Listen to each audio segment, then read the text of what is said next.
The Eternal Fleet warship was the standard heavy cruiser of the Eternal Empire, sleek, fast, and built for efficiency.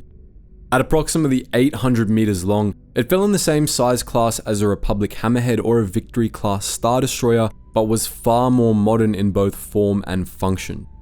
Each ship was crewed not by officers, but by a Gemini unit, an advanced AI core that directly controlled the vessel and maintained live synchronization with the rest of the fleet. This made Eternal Fleet warships behave less like individual ships and more like nodes in a single coordinated combat network. Movement, targeting, and firing patterns were all executed with split-second timing across hundreds of vessels. The ship's main armaments included heavy turbolaser batteries capable of sustained bombardment, supported by complementary dropships, boarding pods, and a hangar carrying atmosphere-capable skytroopers. These ships could deploy troops directly into battle or right into the heart of an enemy hull. They also carried a standard complement of starfighters for space superiority roles. Power came from a highly advanced sun generator system, an energy source unique to Zakuulan design. Propulsion systems made them notably faster than standard Republic or Imperial warships of the same size class, fast enough to overtake most conventional cruisers without support. Though these vessels never appeared in films or shows, in the Old Republic era, they were central to the Eternal Empire's dominance. Not built for pageantry or political posturing, they were combat platforms, fast, coordinated, and designed to end battles quickly.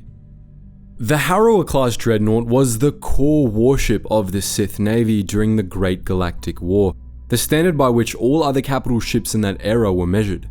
At 800 meters long, it filled the role of heavy line cruiser, command ship, and planetary assault platform in one hull.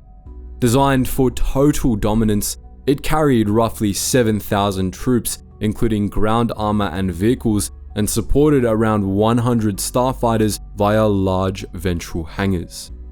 These midline bays allowed for rapid deployment of dropships and assault craft during invasions, a design meant for overwhelming force, not flexibility. The Harrower's weapons were mounted for heavy broadside engagements. Turbolaser, ion cannon batteries, and tractor beams made it a serious threat in fleet actions. It also boasted layered armor and multiple shield generators, giving it staying power in prolonged battles. The bridge was housed in a recessed, heavily fortified dorsal structure, harder to target than the exposed towers seen on later Imperial designs. Visually, it struck an imposing figure with its split prow, wing-like side structures, and deep red accents painted across a dark hull. The look became symbolic of the Sith military machine throughout the war.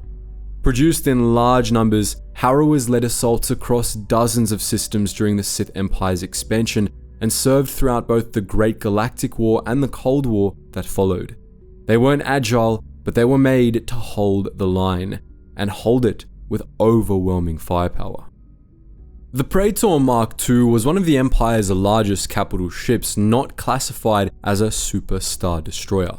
At 4,800 meters long, with some sources citing up to 8 kilometers, it was designed to anchor battle groups and serve as a central command presence across entire sectors. Originally a late Republic design modernized by the Empire, the Praetor II was heavily armed, roughly 100 heavy turbolaser batteries, including quad and twin mounts, 20 ion cannons, and 6 tractor beam projectors, enough firepower to dictate the pace of a large-scale engagement. It carried 120 TIE fighters in vertical bays mid-hull, along with shuttles, walkers, and landing craft. Though not a carrier by classification, its internal layout enabled rapid deployment of assets through a central prow hangar. With 109,000 crew and 14,000 passengers, mostly troops and logistics staff, it was equipped for long-term campaigns and sector defense, supported by 3 years' worth of consumables. Its Class II hyperdrive and sluggish sublight speeds made it ill-suited for pursuit, but ideal for strategic positioning. Praetor IIs served in high-priority defense zones and later as warlord flagships in the post-Endor power vacuum. Vessels like Aggressor and Thalassa became regional power centers. The Praetor never appeared on screen, but in lore, it stood as a fortress in motion, massive, commanding, and built to last. The Bulwark Mark III was one of the largest warships ever fielded by the Rebellion, a massive, separatist-rooted battlecruiser repurposed to give the early Alliance some much-needed heavy firepower. Stretching 2,500 meters, it dwarfed Imperial-class Star Destroyers and carried the weight to match. Originally a Confederate design from the Clone Wars, the Mark III was completed post-war by Alliance-aligned shipyards. It was the heaviest vessel in the fleet until Mon Calamari cruisers like the MC-80 Liberty class entered service. Exact weapon stats remain unknown, but the Bulwark mounted a dense mix of turbolasers, ion cannons, and tractor beams across its thick hull. Its large core reactor enabled sustained bombardment, ideal for fleet anchor roles and holding contested systems. Its 10-squadron starfighter wing, roughly 120 craft, made it a credible carrier, while internal hangars supported troop deployments of up to 8,000 soldiers. Assault landings weren't its speciality, but it could hold the line and deliver punishment over long campaigns. It wasn't fast, and it didn't really need to be. The Bulwark was a brawler, deployed to stay in place, absorb hits, and let lighter ships maneuver around it. Rarely seen and often forgotten, it proved the Rebellion could field more than hit-and-run tactics when it had the resources to scale up.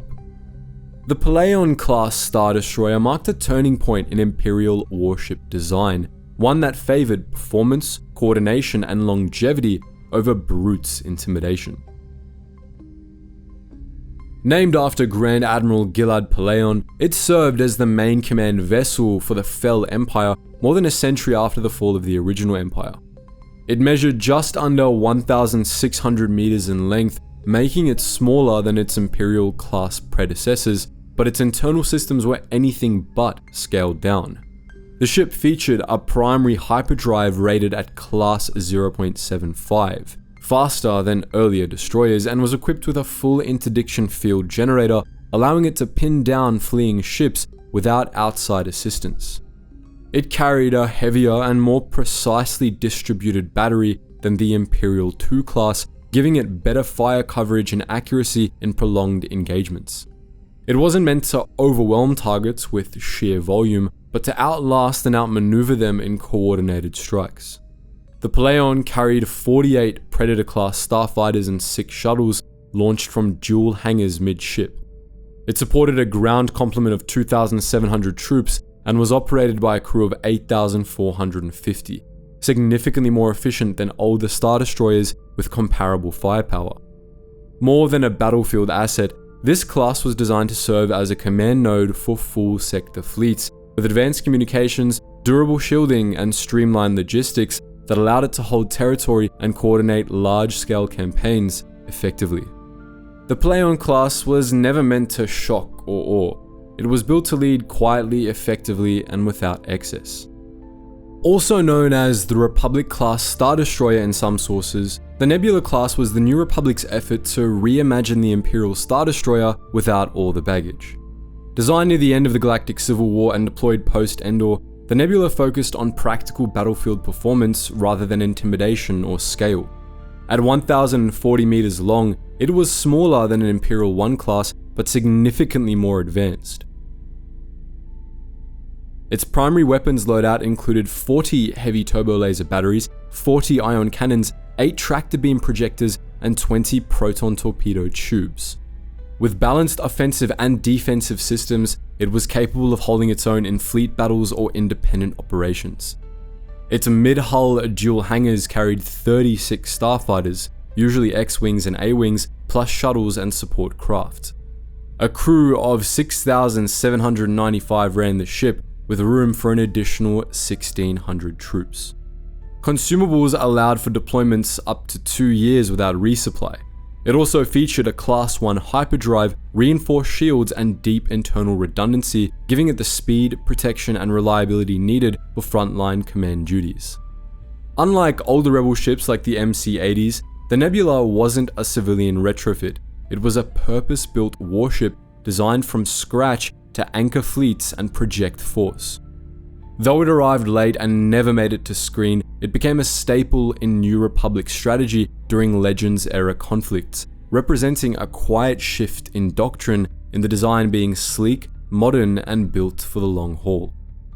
The Secutor-class Star Destroyer was the Empire's early answer to a fleet carrier with teeth. Built by Kuat Drive Yards shortly after the Clone Wars, it fused the starfighter-heavy doctrine of the Republic with the raw intimidation of Imperial warships. At 2,200 meters long, the Secutor was nearly twice the size of a Venator. It carried two massive ventral hangars capable of deploying over 144 TIE fighters, 2 full wings, alongside bombers, transports, and ground assault craft. But it wasn't just a carrier. With 15 heavy turbolaser batteries, 15 light turbolasers, 15 ion cannon emplacements, and a dozen tractor-beam emitters, it could anchor fleet actions or lock down enemy ships for punishing strikes. Heavier than its Republic predecessor, it featured reinforced armor and better reactor shielding, though it sacrificed some of the direct durability found in later Imperial-class destroyers. The Secutor's strength lay in coordination, projecting power through overwhelming fighter presence and focused strikes rather than slugging matches. Its Class 2 hyperdrive limited its responsiveness, but in pre-planned offensives, the Secutor's reach and deployment capacity were what mattered, and on that front, it delivered. Though never seen on screen, the Secutor featured prominently in Legends as a staple of early Imperial expansion and later appeared in Warlord fleets after Endor. Its mix of carrier logistics and heavy armament made it a versatile and dangerous asset, especially in hands willing to forego subtlety. The Hapan Battle Dragon was the Hapes Consortium's primary warship, a 500-meter wide, dual-saucer vessel built for fast, sustained engagements. Armed with 40 turbolaser batteries, 40 ion cannon batteries, and proton torpedo launchers, its standout feature was a rotating weapons ring. By spinning its hull in combat, charged weapon banks could rotate into firing position, while depleted ones cooled, allowing near-continuous volleys. Each carried a modest loadout of around 12 Meatil Star fighters and a small detachment of Marines and shuttles.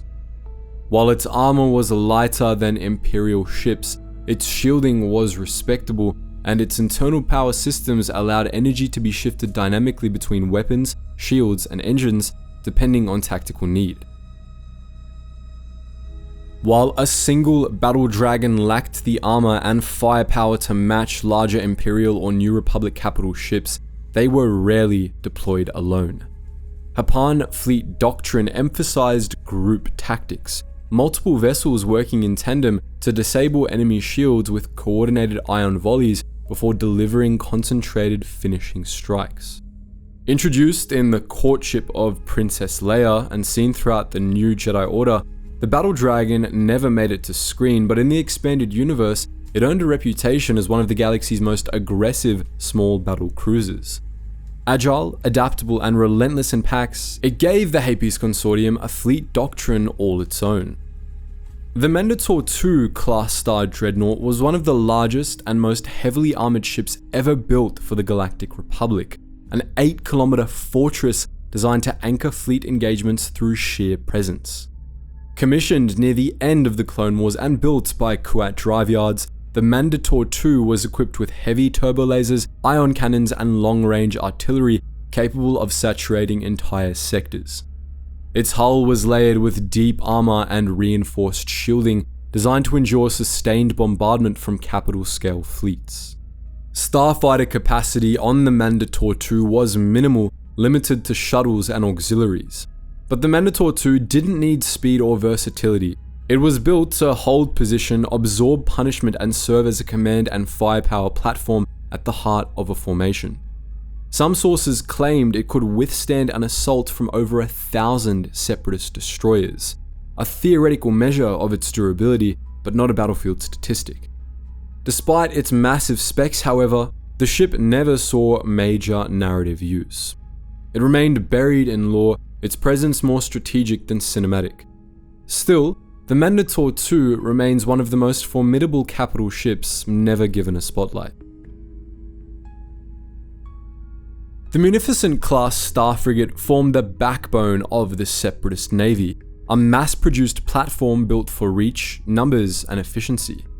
At 825 meters long, it was technically a capital ship, but its thin frame and light armor made it vulnerable in direct combat. These frigates weren't designed to hold the line alone. They worked best in formation, where their firepower could be concentrated and their weaknesses covered. Originally commissioned by the Intergalactic Banking Clan, the Munificent was heavily armed for its size. 2 heavy turbolasers, 14 turbolaser turrets, 30 light turbolasers, 38-point defense cannons, ion cannons, missile launchers, and tractor beams.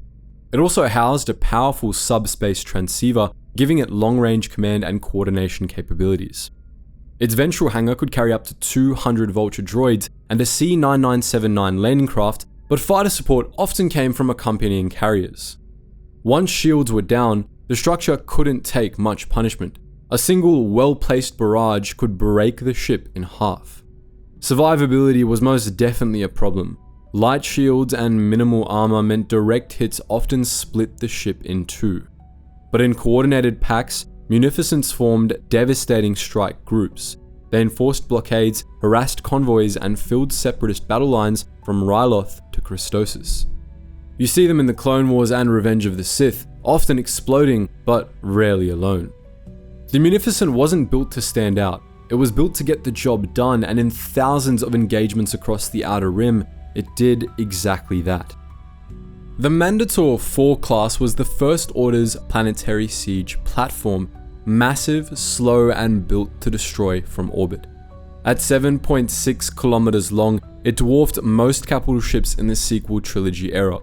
Its role was singular: planetary annihilation. The Fulminatrix, seen in The Last Jedi, opened the Battle of Dakar with twin orbital autocannons capable of punching through planetary shields and leveling hardened targets. The firing rate was slow, but each slot landed like a strategic warhead. Most of its destructive power came from those forward guns. Secondary armament was minimal: 26-point defense laser turrets for close-range defense. That wasn't enough to stop resistance bombers. Poe Dameron's attack exploited blind spots, and a final bombing run destroyed the Dreadnought outright.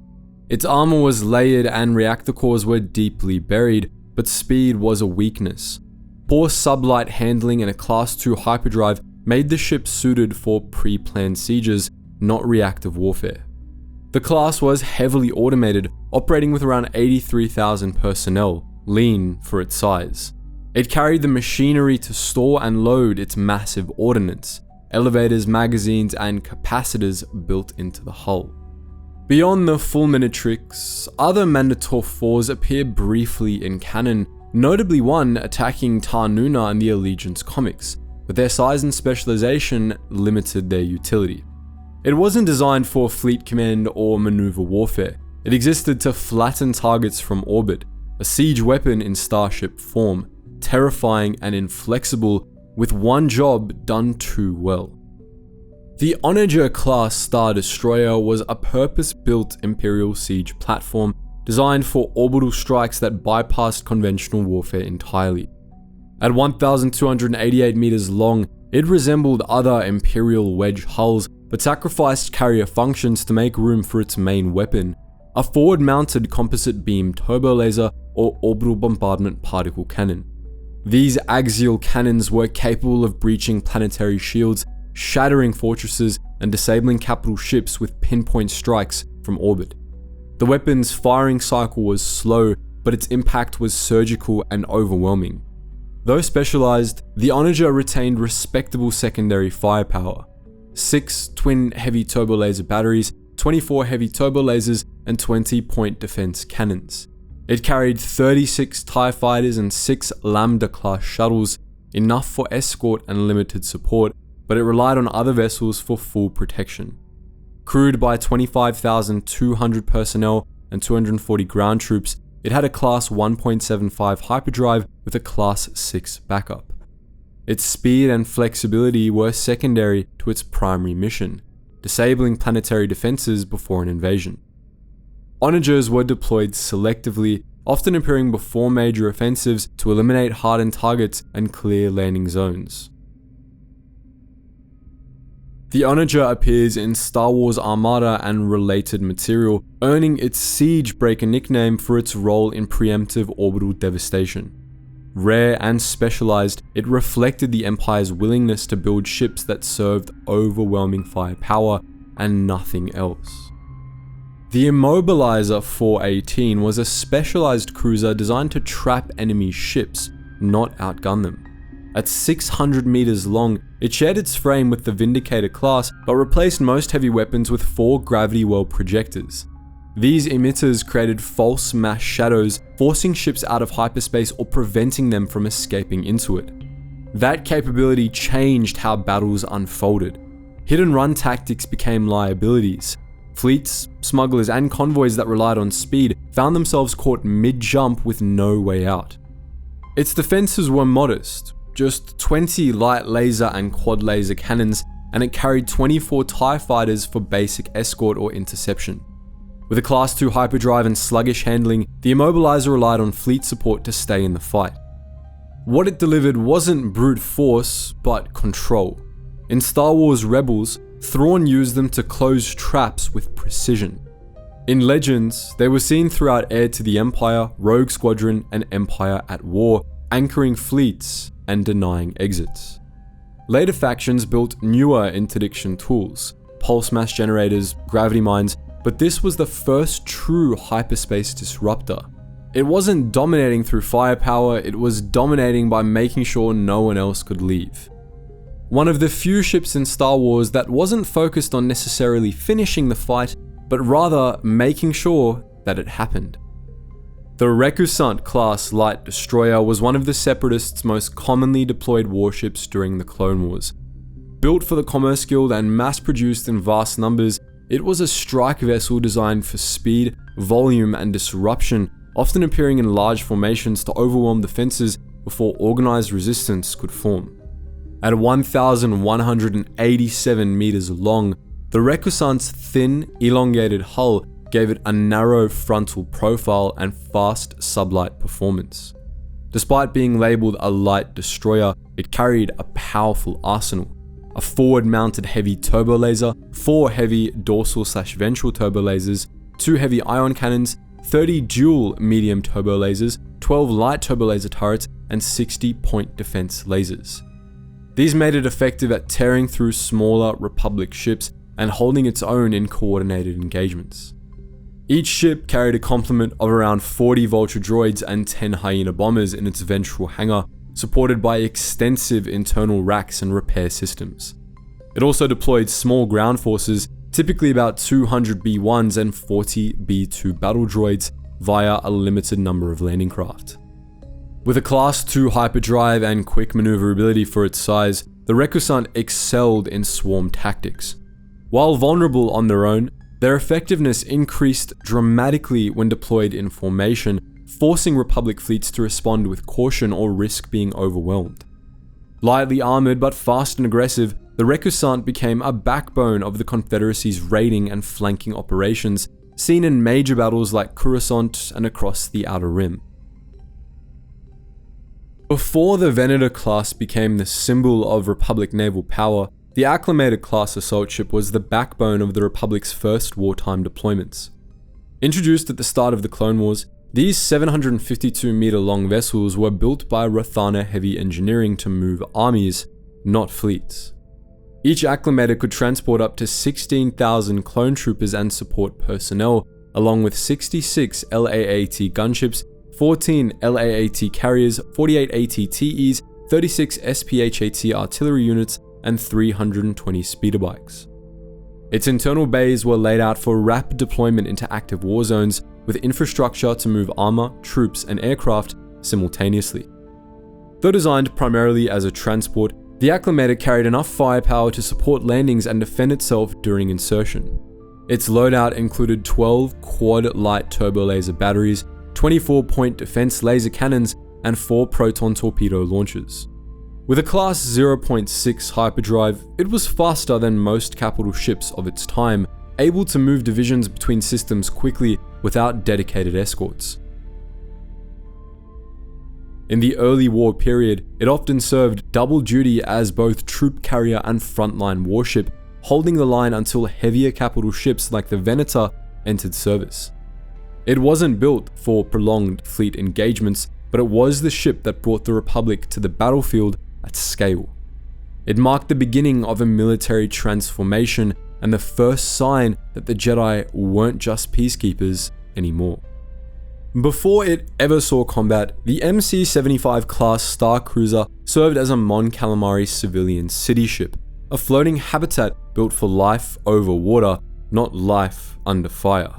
But when war came to Mon Cala, these vessels were repurposed. Armor plating was added, internal structures reinforced, and weapons mounted where none were ever meant to go. Each MC-75 measured 1,204 meters long, with a weapons suite that included 12 turbolaser batteries, 4 heavy ion cannon batteries, 6 tractor beam projectors, and 20 point defense laser cannons, making it a well-rounded heavy cruiser capable of standing up to Imperial-class Star Destroyers when backed by fighter support. Its ventral hangars carried multiple squadrons of starfighters, including X-Wings, Y-Wings, and transports. The hangar configuration allowed for rapid launch and recovery during fleet engagements, giving the MC-75 flexibility as both a strike platform and escort carrier. Shielding was strong for its class, with fore and aft coverage backed by redundant Mon Calamari power systems. While not modular like the later MC-80s, the MC-75 could hold formation and take sustained fire, making it ideal for coordinated strikes. Several MC-75 saw action throughout the Galactic Civil War. A famous example was the Profundity, which served as Admiral Raddus's flagship at Scarif. Others also fought in critical engagements, helping shape the Rebel Alliance's mid-tier capital ship strategy. Before Star Destroyers, the Republic relied on the Dreadnought-class heavy cruiser. Commissioned around 100 BBY by Rendili's Star Drive, it served as the mainstay of the Republic Judicial Forces and continued in secondary roles during the Clone Wars. At 600 meters long, the Dreadnought was compact but well armed. 20 quad turbolasers, 10 turbolasers, 10 laser cannons, and 2 tractor beam projectors. It was suited to patrols, fleet escorts, and frontier skirmishes. Crew requirements were relatively massive. A standard vessel needed over 16,000 personnel with room for 3,000 troops. Hangars supported 12 starfighters and 4 shuttles, offering basic air support. Its Class 2 hyperdrive wasn't fast, but it was reliable, enough for patrols and reinforcement duties across Republic space. Maintenance was demanding, but the ship's reinforced hull and laid systems made it a dependable option for prolonged missions. It was built to absorb damage and keep operating even without immediate support. In Legends, the class gained fame through the Katana fleet. 200 dreadnoughts lost to a failed automation experiment and later rediscovered during the Galactic Civil War. Their recovery became a pivotal moment in the Thrawn trilogy. Though outdated by the time of the Clone Wars, the Dreadnought class set a standard in fleet endurance and firepower. It served as a bridge between early Republic forces and the Imperial Air and Navy, proving that heavy cruisers could stay relevant long past their design date. This Mandalorian battleship was short, tough, and packed with more firepower than some ships twice its size. It mounted 25 heavy turbolaser batteries, 15 heavy ion cannons, 2 mass driver missile launcher batteries with 10 missiles each, 5 heavy tractor beam projectors, and a shield leecher system capable of draining enemy shield power to feed its own weapons. In battle, a Keldabi closed the distance fast, absorbed enemy fire, and tore into opposing ships like a living battering ram. Against New Republic or Imperial Remnant forces, a single Keldabi could stand its ground against Star Destroyers, winning through stubbornness, shield siphoning, and raw aggression. The ship carried 36 starfighters, 2 shuttles, and 2 light freighters, with a crew of around 6,000 and room for 1,000 passengers. It could haul up to 20,000 tons of cargo and stay in the field for up to 2 years without resupply.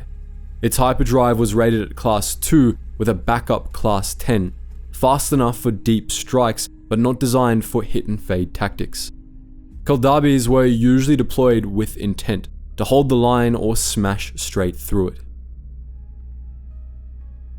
Mandalorians never deployed these ships in massive fleets. They didn't have to. A handful of Keldarbis showing up in the battlefield was enough to turn any fight sideways, especially when backed by Mandalorian ground forces ready to capitalize on the chaos. The Keldarbi was built to smash, burn, and remind the galaxy that Mandalore didn't need numbers to make a point. The Yuuzhan Vong didn't believe in machines. They grew their warships, and few were more terrifying than the Kor-Chok Grand Cruiser. These massive vessels stretched over 8 kilometers in length, roughly the size of an Executor-class Super Star Destroyer. Grown as single organic entities, they housed their own breathable atmospheres, supported over 4,600 crew and warriors, and carried 216 Coral Skipper fighters alongside 30 Yorick Tremor landing craft.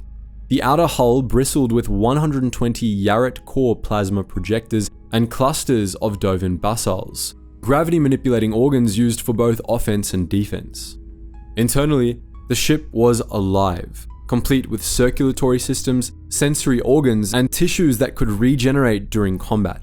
If a section was breached, coral plating could regrow. If a Dovin basile failed, another could take over. That kind of resilience made them brutally hard to bring down. Their primary job was command and control. In battle, Kor-Choks led Yuuzhan Vong task forces into New Republic space, launching wave after wave of fighters while bombarding enemy fleets with gravity warping strikes and plasma salvos. These ships weren't iconic in the traditional sense. No bold silhouette, no famous commanders, but any fleet that engaged one remembered the outcome. Few escaped without losses. Some didn't escape at all. Developed after the Black Fleet crisis to counter executor-scale threats, the Viscount class measured 17,000 meters in full production form. Its design showcased an asymmetrical Mon Calamari style, featuring heavier and more extensive armor than an Executor class, complemented by highly regenerative, overlapping shield systems. This dreadnought carried an enormous armament package, over 5,000 individual weapon systems, including heavy dual turbolaser batteries, assault concussion missile launchers, and multiple tractor beam arrays. These systems delivered broadsides that matched or exceeded those of an Executor class, making it capable of turning the tide of a fleet engagement. The Viscount was also designed with carrier capabilities in mind, launching more starfighters than an Executor class from multiple onboard bays, though the exact numbers remain unpublished. Advanced automation allowed the Viscount to operate with a smaller crew complement compared to earlier designs, easing the logistical burden of fielding such a massive ship. In service, the Viscount class saw frontline action during the Yuuzhan Vong War, most notably in the defense of Mon Cala, where its robust defenses and overwhelming firepower provided a crucial bulwark. Sister ships like the Bounty and Krakana continued to hold key sectors well into the Galactic Alliance era. Not crafted for cinematic flair, the Viscount class nonetheless stood as the New Republic's definitive star defender in Legends, a warship built to meet and exceed the challenges of its time. Before the Empire fielded its massive Imperial-class star destroyers, the Victory class laid the foundation for everything that followed. Commissioned during the Clone Wars by Rendili Star Drive, the Victory class was the Republic's first frontline wedge-shaped capital ship, a design that would come to define the Empire. Measuring 900 meters in length, Victory class ships were built for flexibility across all theaters of war: deep space combat, orbital bombardment, and atmospheric deployment. A standard Victory 1 carried 12 quadruple turbolaser batteries, 40 dual turbolaser batteries, 10 tractor beam projectors, and concussion missile launchers. This gave it a formidable broadside and enough firepower to pound ground targets or engage separatist capital ships head-on. Shielding and armor were heavy for their era, and unlike most Star Destroyers that came later, Victory-class ships could enter planetary atmospheres thanks to onboard repulsor lift systems. This made them ideal for direct troop deployment during sieges or planetary assaults. The Victory 2, introduced as a refinement program, improved overall durability and sensors, but kept the core design largely intact. It officially carried 24 starfighters and fielded walkers, landing barges, and assault shuttles for planetary operations. Hyperdrive ratings were Class 1 for primary and Class 15 for the backup, with a crew of 4,798 plus 402 gunners aboard Victory 1 models. Victory-class ships appeared in campaigns led by Tarkin, skirmishes against pirates, and later served in Thrawn's forces and New Republic planetary fleets. While newer vessels took over frontline roles, the Victory's legacy was secure. It shaped the strategic doctrine and silhouette of every Star Destroyer that followed. The EF-76 Nebulon B escort frigate was one of the most adaptable ships in the Rebel fleet. At 300 meters long, with the distinctive forward pod and engine section linked by a thin central spar, it was easy to recognize, first seen in The Empire Strikes Back as the medical ship where Luke Skywalker recovered. Originally built by Kuat Drive Yards for the Empire, the Nebulon B was intended to protect convoys from starfighter attacks. Its 12 turbolasers, 12 laser cannons, and 2 tractor beam projectors gave it strong escort capabilities, especially when deployed in groups. With a Class 2 hyperdrive and above average sublight speed, it was highly maneuverable for its class, though the narrow spar left it structurally vulnerable. Captured units were repurposed by the Rebel Alliance into mobile hospitals, command posts, and light carriers, with some modified to launch 2 or 3 starfighter squadrons. A typical crew numbered around 920, with room for 75 passengers or troops. The ship's modular design and relatively low cost made it valuable for a fleet built from salvaged parts and limited resources. While never designed to go toe-to-toe with Star Destroyers, the Nebulon B filled crucial support roles, patching up wounded, escorting transports, and holding the line where heavier cruisers couldn't. When you think of the Separatist Navy, the Providence-class dreadnought towers right near the top, and for good reason. This dagger-shaped warship, with its tall central spire and sprawling side hangars, served as the backbone of the Confederacy's fleet during the Clone Wars. General Grievous's flagship, the Invisible Hand, was a modified Providence class, famously playing a huge role in the opening of Revenge of the Sith when Anakin and Obi-Wan boarded it and crash-landed it during the Battle of Coruscant. The Providence packed serious firepower, rivaling the Republic's Venator-class Star Destroyers in size and weaponry, while also doubling as a heavy cruiser capable of launching waves of Vulture droids and landing craft. Its modular weapons package included quad turbolaser batteries, heavy ion cannons, proton torpedo tubes, and dense point defense arrays, all supported by strong deflector shielding and a reinforced hull.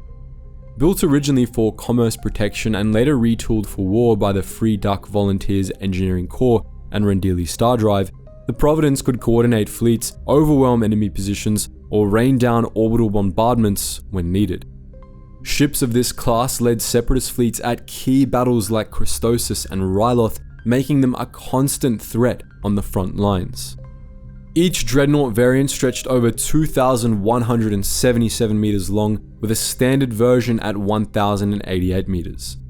It typically carried 216 Vulture-class starfighters and 36 Hyena-class bombers, operated by 600 OOM series security droids under the command of senior organic officers. Durable, aggressive, and unmistakable, the Providence class helped define the look and the terror of the Separatist war machine. Few ships in Star Wars are as instantly recognizable as the Lucrehulk class battleship, the massive donut-shaped carrier that helped kick off the Clone Wars era. Originally built as Corellian-designed cargo freighters, these 3,192 meter wide giants were later retrofitted by the Trade Federation to serve as the backbone of their droid armies.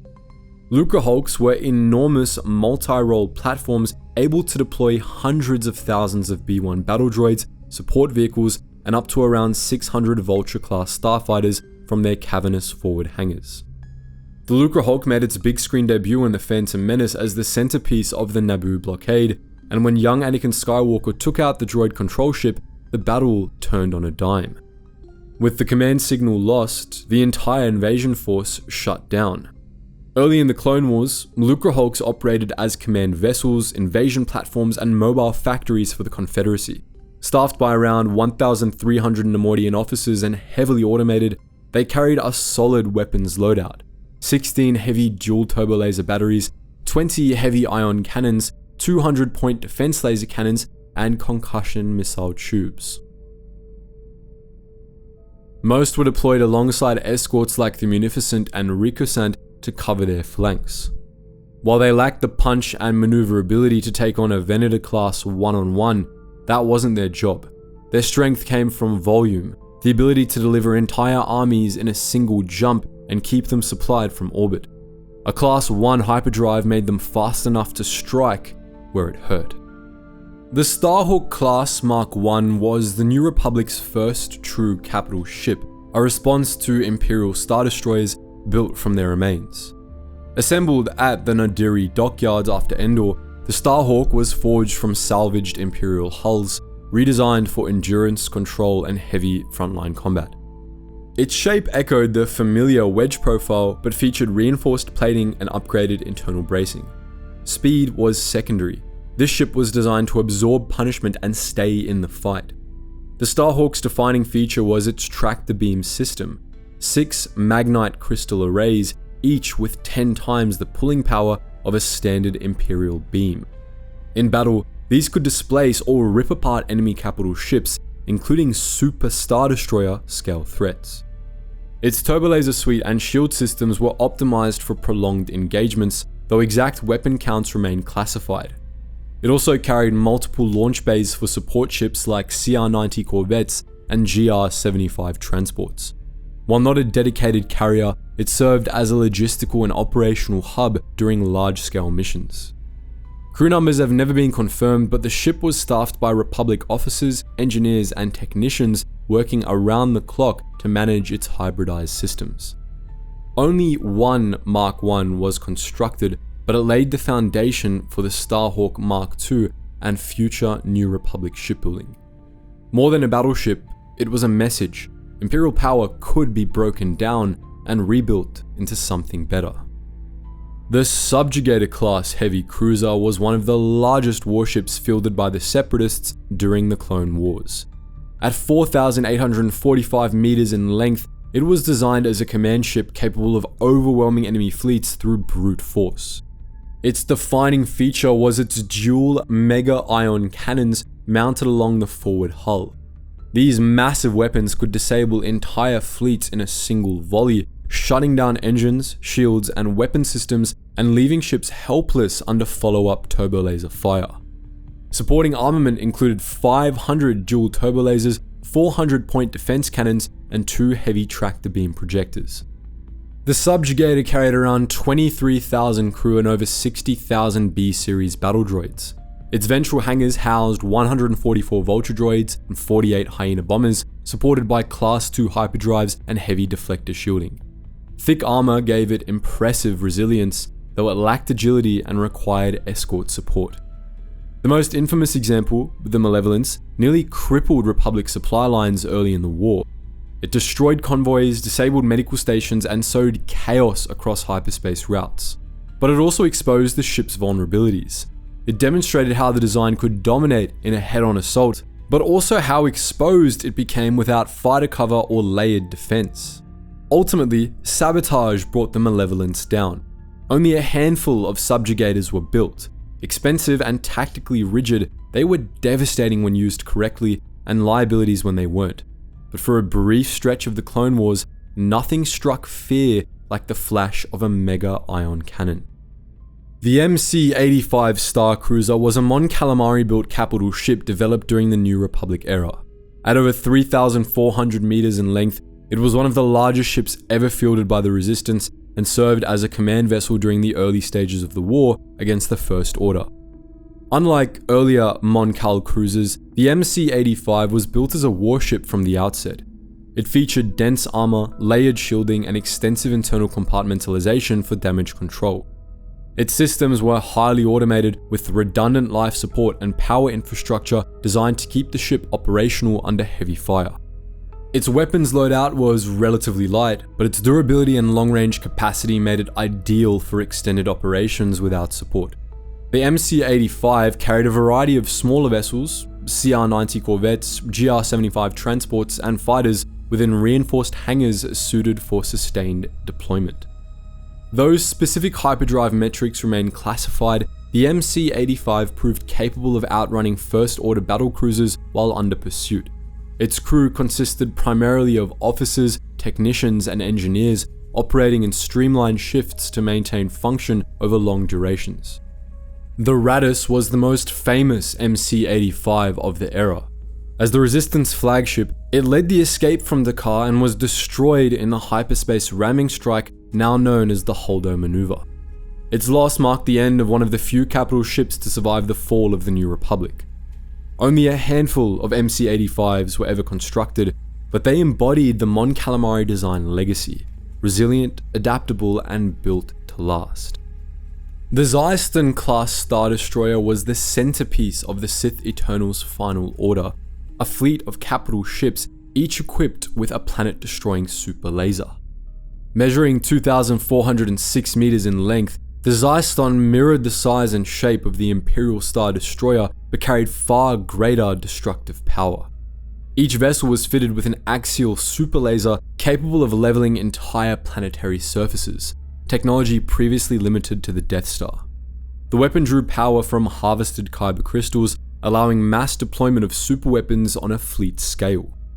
In addition to its primary cannon, the Zyston carried heavy turbolasers, ion cannons, missile systems, and reinforced deflector shields. Its hangars deployed TIE, Dagger starfighters, and its troop base held legions of Sith troopers trained for elite ground combat. Though exact crew counts remain unconfirmed, each ship supports tens of thousands, augmented by automation and darkside command structures. The fleet was constructed and housed entirely on Exegol, hidden from the galaxy and coordinated through a single navigation tower. This signal was essential for movement through Exegol's gravitational instability. Without it, the ships couldn't leave the system. The destruction of Kijimi served as a demonstration strike. The rest of the fleet was neutralized before full deployment when the Resistance destroyed the navigation tower. Cut off from coordination, the Zystons were left disoriented and destroyed. As a military concept, the Zyston class marked the culmination of Imperial doctrine: absolute firepower, centralized control, and a single point of failure. The Resurgent class Star Destroyer was the First Order's primary warship, nearly 3,000 meters long and built to surpass the Empire's Imperial class in both scale and capability. At 2,915 meters, it was over twice the length of its predecessor, featuring upgraded deflector shields, reinforced hull bracing, and expanded internal systems for sustained deployment. With more than 1,500 turbolasers and ion cannons, plus missile systems, tractor beams, and point defense turrets, the Resurgent was built for overwhelming firepower and fleet command.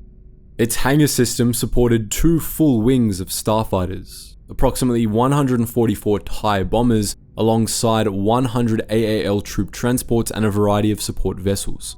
Internally, the ship housed over 80,000 personnel, including stormtroopers, officers, engineers, and medics. Storage decks carried ground vehicles and modular infrastructure for planetary occupation. The Finalizer, first seen in The Force Awakens, exemplified the class's purpose: rapid subjugation, long-range strikes, and psychological dominance. The Resurgent retained the classic wedge silhouette of the Empire's warships, but scaled every element upward: more firepower, deeper endurance, and a larger, more self-sufficient footprint. These ships didn't operate in swarms. A single Resurgent-class vessel could enforce order across multiple systems, reasserting military control without requiring fleet support. It wasn't innovation for its own sake, it was escalation. The First Order used the Resurgent to prove it could do everything the Empire did, only bigger. The Mega-class Star Dreadnought was the First Order's largest capital ship, measuring 13,200 meters long and 60,000 meters wide. Designed not only as a warship but as a mobile base, it served as the logistical, industrial, and command hub of the First Order's military operations. Its interior housed construction bays for Star Destroyers, starfighter assembly lines, ground assault hangars, and troop garrisons. The ship was built to sustain campaigns without external support, functioning as a factory, headquarters, and deployment platform in one. The vessel's broad, wing-like hull was heavily armored and protected by powerful shields. Hundreds of heavy turbolaser batteries and defense systems lined its surface, though its primary role was strategic force projection, launching Resurgent-class destroyers, support vessels, and starfighters in large numbers. Only one was ever completed, the Supremacy, flagship of Supreme Leader Snoke. Stationed deep in First Order territory, it directed the pursuit of the Resistance following the evacuation of Dakar. During the Battle of Crate, it was destroyed when the Raddus executed a hyperspace collision, eliminating the ship and its entire command structure. Its loss crippled the First Order's logistics and war production overnight. No other Mega-class vessels were confirmed to exist. Rather than a frontline combatant, the Mega-class represented concentrated power and self-sufficiency. The Mega-class represented an entire military apparatus condensed into a single ship. The Eclipse-class Super Star Destroyer was Emperor Palpatine's most extreme expression of military dominance. An enormous 17,500 meter dreadnought armed with a scaled-down Death Star superlaser. Built in secret during the rise of the Dark Empire, it served as both flagship and symbol of Sith resurgence.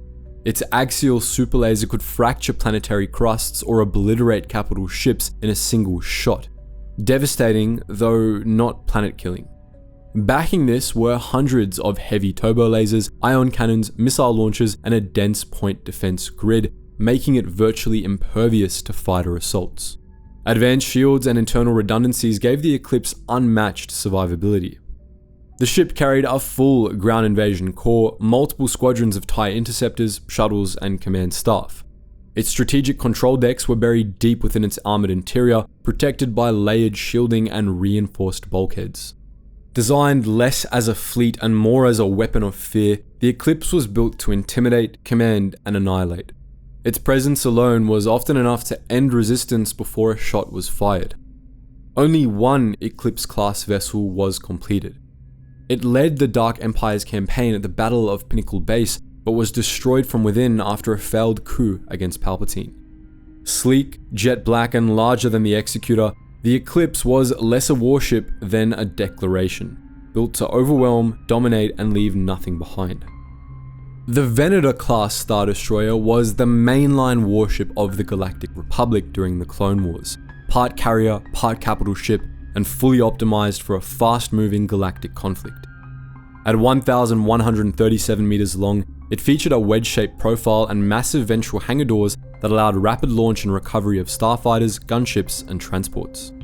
Designed by Kuat Drive Yards, the Venator carried up to 192 starfighters, including V-19s, ARC-170s, and later V-Wings, alongside LAAT gunships and clone walkers for planetary assaults.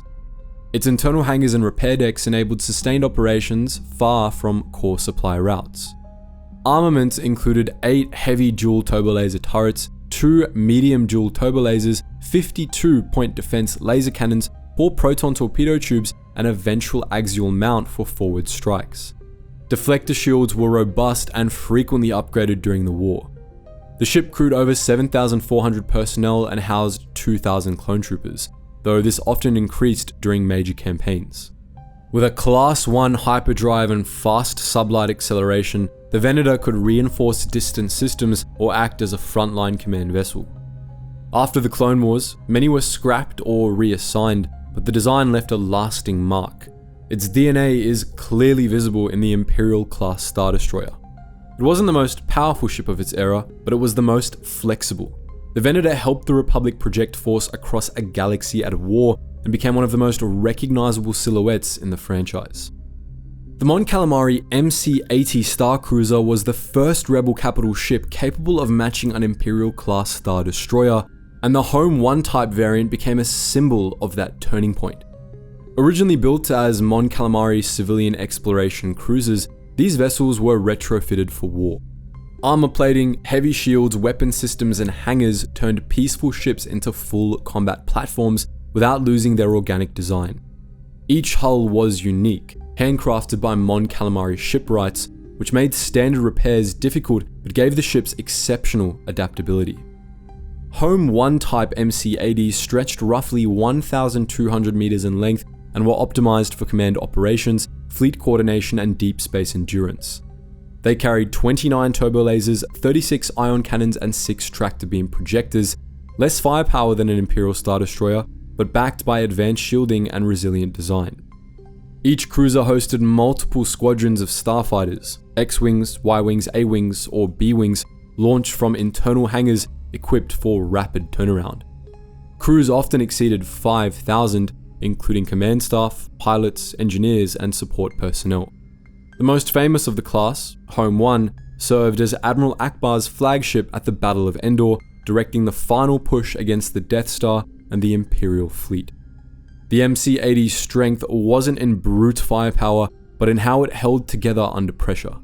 Designed by artists, flown by insurgents, and held together by ingenuity, it turned survival into strategy, and strategy into victory. The Executor-class Super Star Destroyer was the Empire's largest warship during the Galactic Civil War, measuring 19,000 meters and serving as a mobile command fortress. Towering over Imperial-class Star Destroyers, it could lead entire sector invasions and coordinate multi-fleet operations. Executor, the first of the class, was introduced in The Empire Strikes Back as Darth Vader's flagship. Its size alone signaled that this wasn't a capital ship, it was the center of an entire warfront. The class carried over 5,000 weapons, turbolasers, ion cannons, missile launchers, and tractor beams, all arrayed to provide full coverage firepower against multiple capital ships simultaneously. Its hangars supported wings of TIE fighters, bombers, shuttles, walkers, and vehicles for planetary occupation. Over 100,000 personnel lived aboard, including stormtroopers, fleet officers, and technicians, with onboard infrastructure for deep space operations. The command tower functioned as a fleet coordination hub with advanced sensors and comms. Shielding systems were among the most powerful in the Imperial Navy, capable of absorbing sustained capital-scale bombardment. At Endor, Executor was brought down after losing shields and bridge control, crashing into the Death Star after an A-Wing strike. The loss underscored that even the most massive warship was vulnerable to precise, desperate action. Few Executor-class ships were ever built due to their size and cost, but when one entered a system, it served as more than a weapon. It was a declaration of total Imperial control. The Imperial-class Star Destroyer is the most iconic ship in Star Wars. 1,600 meters of wedge-shaped dominance built by Kuat drive yards. Introduced in A New Hope, it became a symbol of the Empire's doctrine: overwhelming firepower, fear, and control. The Imperial 1 class carried 60 turbolasers, 60 ion cannons, and 10 tractor beam projectors. Its successor, the Imperial 2 class, increased heavy turbolaser output for greater broadside strength, replacing many ion cannons. Each ship supported 72 TIE fighters, assault shuttles, and landing craft. Ground forces included 9,700 stormtroopers, 20 AT-ATs, and 30 AT-STs, enabling full-scale planetary assaults. Defenses featured powerful deflector shields housed in the twin domes atop the command tower, along with heavy armor and redundant systems. Over 37,000 crew and troops operated on board, with infrastructure for extended missions without resupply. Vessels like Devastator, Chimera, and Avenger became synonymous with Imperial power, appearing in major battles, sieges, and as mobile centers of occupation. Whether under Vader, Thrawn, or sector commanders, their message was the same: the Empire is here. Though later eclipsed by newer classes, the Imperial class remains the template for military presence in Star Wars. It didn't rely on exotic tech, but its terror came from scale, uniformity, and the weight of the regime behind it. Anyways guys, that's it for today's list. Let us know what your favorite ship in this list is in the comment section below. And if you guys have any more recommendations for engineering, ship, or ground vehicle videos we can do in the future, let us know down below as well. As always, thank you so much for watching, and I hope to see you in the next video.